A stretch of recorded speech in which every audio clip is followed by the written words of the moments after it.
로마서 12장 1절 2절 우리 한 목소리 읽겠습니다. 시작. 그러므로 형제들아 내가 하나님의 모든 자비하심으로 너희를 권하노니 너희 몸을 하나님이 기뻐하시는 거룩한 산제물로 드리라. 이는 너희가 드릴 영적 예배니라. 너희는 이 세대를 본받지 말고 오직 마음을 새롭게 함으로 변화를 받아 하나님의 선하시고 기뻐하시고 온전하신 뜻이 무엇인지 분별하도록 하라. 아멘. 오늘 제목은 삶의 마지막까지 어떻게 살 것인가 라는 제목이고요. 그것에 대한 답은 맨 마지막 절입니다. 하나님의 선하시고 기뻐하시고 온전하신 뜻이 무엇인지. 그래서 우리가 그 말씀을 여러 가지 많은 적용점들이 있겠지만 딱 한 가지만 마지막에 말씀을 드리겠습니다. 꼭 그 말씀 붙드시고 좀 그렇게 한번 살아보시기를 주님의 이름으로 부탁을 드립니다. 저도 살아내고 여러분도 살아내고요. 오늘 이 설교 마지막 시간인데요. 마지막까지 왔다는 게 중요합니다. 하지만 저는 오늘 그 로마서 12장 1절 2절 그 10번의 설교를 마치면서 이번 주간은 왠지 슬프더라고요. 왜냐하면 제 자신을 바라보니까 성도들에게는 우리가 이렇게 살아야 된다라고 해놓고 저는 그렇게 살지 못하는 제 자신이 너무 슬퍼지더라고요. 그 주일 설교 딱 끝나면 이제 새벽 설교 준비해야 되잖아요. 그러니까 이게 설교 준비하기 너무 바쁜 거예요. 저도 좀 이렇게 내려놓고 좀 말씀도 좀 듣고 그 말씀을 좀 묵상하고 한 주간 동안 살아갈 수 있는 이런 여유가 좀 필요한데 말씀 준비하고 나면 그 다음 또 준비해야 되고 또 준비해야 되고 또 준비해야 되고 이게 소화가 안 돼요. 소화가. 그러니까 제 자신이 너무 미운 거예요. 너무 미운 거예요. 그래서 교회가 설교 딱 한 달에 한 번만 하면 좋겠어요. 그렇죠? 그래야 자기도 스스로가 피드백이 되잖아요. 내가 이 말씀대로 내가 일단 들었다는 거는 행한 거거든요. 그러면 이 행한 것이 내 몸으로 돼야 돼요. 그래서 함에서 됨으로 가야 됩니다. 그래야 비로소 야, 내 말씀 소화가 됐다. 그럴 때 소들은 음매하잖아요. 성도들은 아멘 이 비슷해요. 소하고 사람이 비슷해요. 이게 되는데 아멘 하기도 전에 또 설교 준비해야 되고. 그래서 저는 내가 뭔 설교를 10번을 했는지도 잘 기억도 안 나고요. 또 무엇을 내가 하면서 들었는지도 말씀이 얼마만큼 저를 변화시켰는지도 이렇게 살펴보면 제가 너무 그 현실 앞에서 미천하다고 하는 사실 앞에서 하나님께 그래서 I am sorry 그랬어요. 죄송합니다 그랬어요. 아는 것이 중요한 게 아니라 변화가 중요합니다. 기독교는 변화예요. 변화. 저와 여러분은 허물과 죄로 죽었던 죄인들이었습니다. 그 하나님께서 그냥 사랑이 아니라 그 큰 사랑을 인하여 허물과 죄로 죽었던 우리를 살리셨구나. 예수 그리스도의 십자가를 통해서 우리 죄를 사해 주시고 부활을 통해서 하나님 앞에 저와 여러분이 의에 대하여 살아갈 수 있는 존재론적으로 신분적으로 또 영적으로 우리의 인격적으로 그런 사람이 된 줄로 믿습니다. 죽었던 자가 살아났어요. 쓸모없던 자가 쓸모 있는 사람이 된 거예요. 의미 없던 자가 의미 있는 사람이 된 거예요. 사람들에게는 의미 없어도 하나님께는 저와 여러분이 의미 있는 자인 줄로 믿습니다. 의미가 있어요. 가치 없던 자가 천국의 가치만큼 변화된 것입니다. 존재감이 없던 자가 존재감이 있는 자가 된 거예요. 하나님의 시선에서 사라졌던 자가 예수 그리스도의 구원으로 말미암아 하나님의 시선 안으로 들어온 자가 된 거예요. 그래서 하나님이 간섭하는 거예요. 하나님의 마음에서 죽었던 자가 그 마음을 통째로 사로잡은 자가 되었어요. 할렐루야. 추하고 버려진 자가 아름답고 하나님의 사랑을 독차지하는 자가 된 것입니다. 어떻게 이런 일이 가능하냐? 그때 성경은 우리에게 딱 이렇게 한마디예요. 하나님이 죄인을 사랑하시기 때문이다. 할렐루야. 내가 먼저 주님을 사랑한 것이 아니라 죄인인 나를, 벌레만도 못한 나를 너 지동이 같은 야곱아 라고 할 때 지동이 같은 저와 여러분을 하나님이 사랑했다는 거예요. 이것을 우리는 하나님의 은혜다 이렇게 말합니다. 그분이 죽었던, 버려졌던, 멸망했던 저와 여러분을 십자가에서 구원하시고 부활로 말미암아 영원한 생명을 우리에게 주신 줄로 믿습니다. 이 선물 주시고 가신 것입니다. 여러분, 저 이 은혜 저도 그렇고 여러분도 그렇고 우리가 영적 분별에 대한 마지막 설교를 하면서 절대로 잊지 마시기를 주님의 이름으로 축원합니다. 왜냐? 인생에서 받은 가장 큰 은혜가 구원의 은혜예요. 남들이 뭐 별 얘기를 다 해도 하나님께서 나를 예수 그리스도 안에서 구원하신 죄로부터 자유케 하신 이 은혜는 가장 크고 놀랍고 값진 은혜인 줄로 믿습니다. 여러분, 다른 복을 받지 못했다 할지라도 구원의 은혜 하나만으로 만족하며 감사하며 살아가시길 주의 이름으로 축원합니다. 그러기 위해서는 따라서 하세요. 은혜를 잊지 말자. 우리가 은혜를 잊는 걸 배은망덕이다 이렇게 말합니다. 여러분, 배은망덕한 사람이 되면 안 돼요.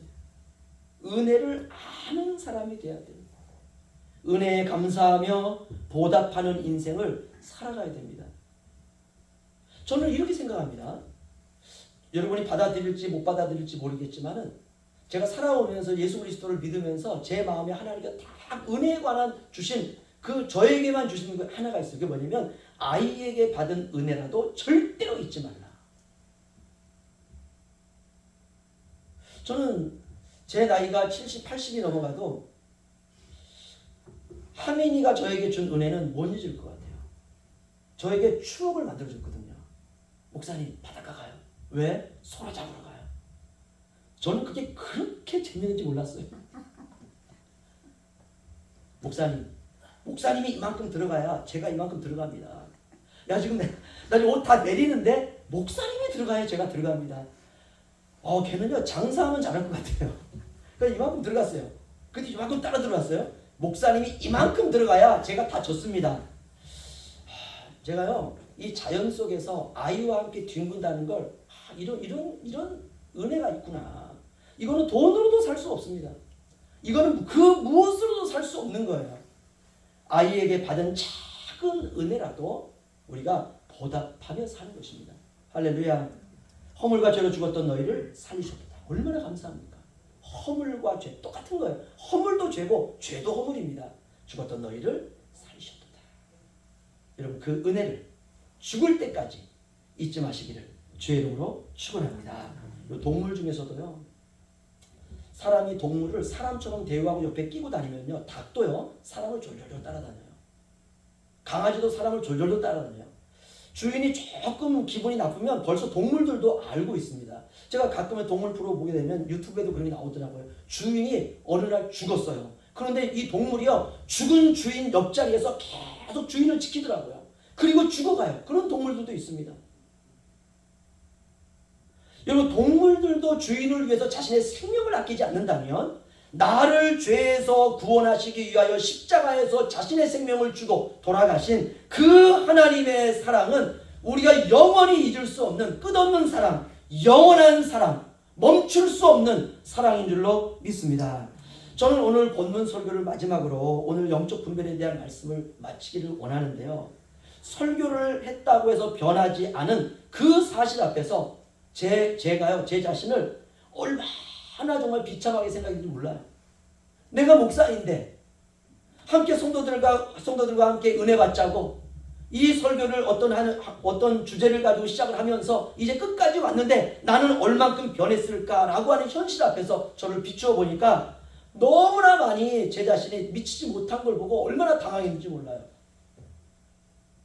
여러분, 변하지 않으면 안 됩니다. 사람은 변해야 돼요.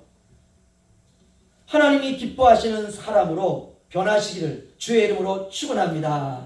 하나님이 복을 주실 수 있는 사람으로 변해야 돼요. 사람은 변하지 않으면 저를 보니까 추해져요. 맨 마지막에 이제 남편과 아내에 대한 말씀을 좀 드리면서 설교를 좀 마치려고 하는데요.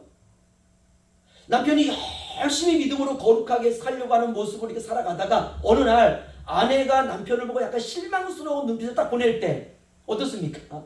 남편들은요 자신이 얼마나 초라한지 몰라요.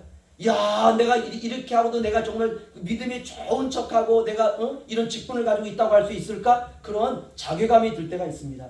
영적으로 우리가 사람이 변하지 않으면 볼품이 없어지고 추해집니다. 목사인 제 자신을 봐도 그래요. 주님과 날마다 동행하는 사람은 영적인 눈치가 있어야 됩니다. 영적인 냄새를 맡을 수 있어야 되고 영적인 촉각이 민감해야 되리라 믿습니다. 혹 나와 다른 사람에게 내 자신이 추한 존재는 아닌지 늘 생각해야 돼요. 추해지는 것만큼 제가 제일 싫어하는 게 없어요. 저는 우리 집 식구들한테도 그렇습니다. 부담 주는 걸 제일 싫어해요. 제일 싫어해요. 그래서 반찬을 제가 다 해요.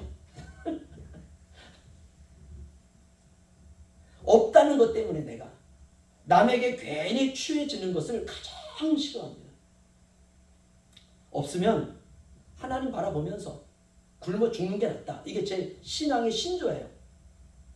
괜히 사람들이 입방아에 제 자신의 이름 석자가 오르내리는 거 저는 제일 싫어합니다. 아마 제 자신이 취해졌다 하면 저는 아마 떠날 때가 됐다고 생각하시면 돼요.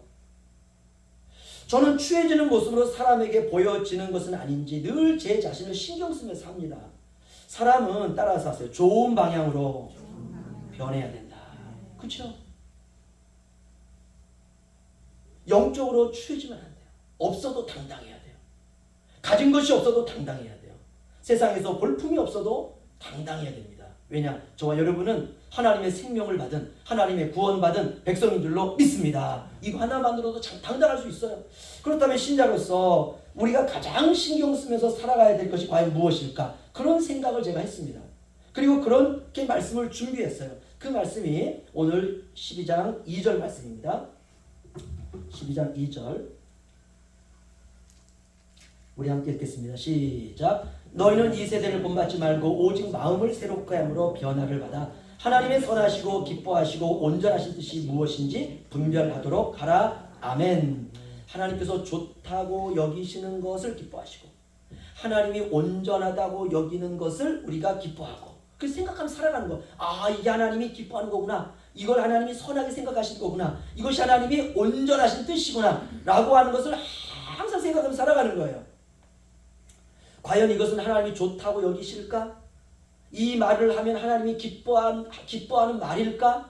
이런 말을 듣고 있는 이런 자리는 하나님이 기뻐하시는 자리일까? 지금 이 말은 하나님의 온전한 뜻을 쫓아서 한 말일까? 우리가 아주 작은 어린 아이에게라도 하는 말이라도 부모가 자식에게 하는 말이라도 이 말이 하나님 앞에서 부모가 자녀에게 하는 정말 아름다운 말일까? 이 생각이 다른 사람의 인생에 용기와 힘을 주는 생각일까? 이런 생각을 하는 거예요. 생각은 말을 뱉기 이전에 내 마음에 가지고 있는 것 아닙니까? 그 생각이라 할지라도 이 생각이 다른 사람에게 용기를 줄 수 있을까? 힘을 줄 수 있을까? 저 사람이 내가 이런 생각을 가지고 있다는 것을 알면 그 사람에게 힘이 될까? 하나님이 기뻐하실까? 이렇게 생각하는 거예요. 왜냐? 사람은요, 마음이 변해야 생각이 변해요. 사람은 마음이 깨끗해야 생각이 깨끗해요. 사람은 마음으로 영적이어야 생각도 영적입니다. 사람은 마음이 예뻐야 생각도 예뻐요. 사람은 마음이 온유해야 생각도 온유합니다. 사람은 마음이 넓어야 생각도 넓어요. 사람은 마음이 따뜻해야 생각도 따뜻합니다. 사람은 마음이 아름다워야 생각도 아름답습니다. 사람은 마음이 지혜로워야 생각도 지혜롭습니다. 그렇다면 하나님의 선하시고 기뻐하시고 온전한 뜻이 과연 무엇일까? 우리는 성경에서 그 답을 찾는 게 좋습니다. 데살로니가전서 4장 3절에서 8절 가보겠습니다. 데살로니가전서 에베소, 빌립보, 골로새, 데살로니가전서죠. 데살로니가전서 4장 신약성경 331페이지에 있습니다. 이제 10분 안에 적용입니다. 적용. 이 말씀부터 내가 이대로 한번 살아봐야 되겠다. 사시면 되는 겁니다. 4장 3절에서 8절 저와 역시 교도하겠습니다. 하나님의 뜻은 이것이니 너희의 거룩함이라 곧 음란을 버리고 각각 거룩함과 존귀함으로 자기 안에 대할 줄을 알고 하나님을 모르는 이방인과 같이 세욕을 따르지 말고 이 일에 분수를 넘어서 형제를 대하지 마라. 이는 우리가 너에게 미리 말하라고 전하는 것과 같이 이 모든 일에 주께서 신원하는 것입니다. 하나님이 우리를 부르심은 부정하게 하심이 아니요 거룩하게 하심이니 그러므로 우리는 자는 사람을 저버리면 아니요 너희에게 그의 성령을 주신 하나님을 저버립니다. 아멘. 이 말씀 가운데 굉장히 많은 말씀이 있지만 딱 하나만 고르겠습니다. 하나님이 선하시고 기뻐하시고 온전하신 뜻이 무엇이냐? 따라서 하시죠. 아내를 사랑과 존귀함으로 대하자. 할렐루야. 아내를 존귀한 마음으로 대하는 게 거룩함이에요. 여기 결혼하신 분들, 또 아내가 있는 분들, 또 남편이 있는 분들, 또 이미 소천하신 분들, 다양한 우리의 현실이 있습니다. 아직도 내 아내가 살아있다면 아내를 정말 진심으로, 아내를 진심으로 사랑과 존귀함으로 대하며 내가 살아가고 있는가? 이게 하나님 뜻이라는 거예요. 나이가 들어가다 보면요, 아내도 늙습니다. 남편도 늙어요. 세상에서 가장 아름다웠던 여자가 늙어가고 있습니다. 세상에서 그렇게 정말 아름답고 소중했던 여자의 얼굴에 주름살이 하나하나 늘어가고 있어요. 그 여인은 내 마음을 사로잡았던 여인 아닙니까? 내 눈을 사로잡고 내 마음을 사로잡았던 가장 아름답던 그 내 아내에게는 그 아름다움이 시들어서 말라서 이제 겨우겨우 붙어있는 나무의 나뭇잎처럼 그렇게 보일 날들이 우리에게 다가오고 있습니다. 함께 하늘의 별을 따고 떠다니는 구름을 보면서 지저귀는 새의 울음소리를 들으면서 웃고 행복하고 아름다웠던 여자가 그저 먹고 사는 일에 치장과 꾸밈이 아니라 남편과 자녀를 위해서 억척스러운 여자가 되어가고 있어요.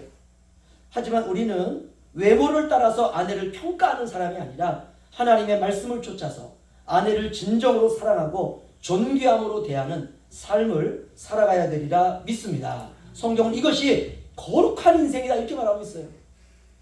하나님의 선하시고 기뻐하시고 온전하신 뜻을 쫓아 사는 인생, 그 가운데 내 아내를 진심으로 너희가 섬기고 사랑하라. 이것이 거룩한 삶이다. 이렇게 말씀하고 있습니다. 여러분 함께 사는 아내를 오늘부터 존귀함으로 대하시기를 주의 이름으로 축원합니다. 이 거룩해. 거룩. 두 번째는 데살로니가전서 5장 우리가 너무나 잘 아는 말씀입니다. 16절로 18절 우리 함께 읽겠습니다. 시작. 항상 기뻐하라, 쉬지 말고 기도하라, 범사에 감사하라. 이것이 그리스도 예수 안에서 너희를 향하신 하나님의 뜻이니라. 아멘. 두 번째는 항상 기뻐하고 쉬지 말고 기도하고 범사에 감사하는 인생. 이것이 하나님이 하나님의 선하심과 온전하심을 따르는 복된 인생이라는 것입니다. 어떤 어려움 속에서도 이 세 가지를 실천하세요. 세상사에 너무 연연해하지 마세요. 저를 보니까 연연해하면 할수록 기쁨이 사라져요. 기도도 사라져요. 감사도 사라져요. 사탄이 하는 일은 그리스도인의 삶에서 기쁨과 기도와 감사를 빼앗아가는 것입니다. 그러면 서서히 우리의 마음이 변질되기 시작해요. 그리스도인은 세상사에 대해서 담대해야 됩니다. 세상의 일들이 우리의 기쁨을 빼앗아갈 수 없습니다. 세상의 일들이 우리의 기도를 빼앗아갈 수 없습니다. 세상의 모든 일들이 우리의 감사를 빼앗아갈 수 없습니다. 세상사가 우리의 믿음을 빼앗아갈 수 없습니다. 세상사가 우리가 받은 은혜를 빼앗아갈 수가 없습니다. 세상사가 우리의 주님을 향한 사랑을 빼앗아갈 수 없습니다. 세상사가 우리의 구원을 빼앗아갈 수가 없습니다. 기쁨과 기도와 감사, 신자의 삶에 있는 중요한 삶의 열쇠입니다. 그리고 하나님의 뜻을 이어가는 열쇠입니다. 우리가 세상을 당당하게 살아갈 수 있는 열쇠, 바로 기쁨과 기도와 감사, 그리고 내 곁에서 평생을 나와 함께 해준 사랑하는 아내를 하나님의 마음으로 진심으로 사랑하며 살아가는 것입니다. 여러분, 때때로 왜 우리의 마음이 불안할까요? 왜 우리의 마음의 염려와 근심과 생각이 이렇게 복잡할까요? 무엇이 우리를 슬프게 하고 우리를 아프게 하고 우리의 마음에 고통을 줄까요? 오늘 삶을 역전시킬 수 있는 비결이 오늘 말씀 안에 있습니다. 전혀 새로운 인생, 팍팍하고 답답하고 꽉 막힌 인생의 출구, 캄캄하고 여전히 밤이 계속되는 인생을 열 수 있는 신비의 열쇠가 있습니다. 그것은 두 가지입니다. 항상 기뻐하시고 쉬지 말고 기도하시고 범사에 감사하시기를 주의 이름으로 축원합니다. 그리고 두 번째, 내게 주신 아내. 성경은 우리에게 주신 아내라 그래요. 교회는 예수 그리스도는 신랑이고 교회는 주님의 신부 아닙니까? 내게 주신 아내를 존귀함으로 사랑하며 살아가는 것입니다. 이것이 하나님이 우리에게 오늘 마지막으로 주시는 말씀입니다. 그러다 보면 변화되어져 가는 우리 자신의 모습을 보게 되고요. 또 경험하게 되리라 믿습니다. 실망을 만족으로, 슬픔을 기쁨으로, 제 대신 화관으로 씌워주실 우리 주님을 기대하며 오늘 우리에게 주신 우리의 삶에서 실제로 적용할 수 있는 이 두 가지 여러분 한 주간 동안 꼭 붙들고 실제 적용하시면서 살아내시길 주의 이름으로 축복합니다. 기도하겠습니다.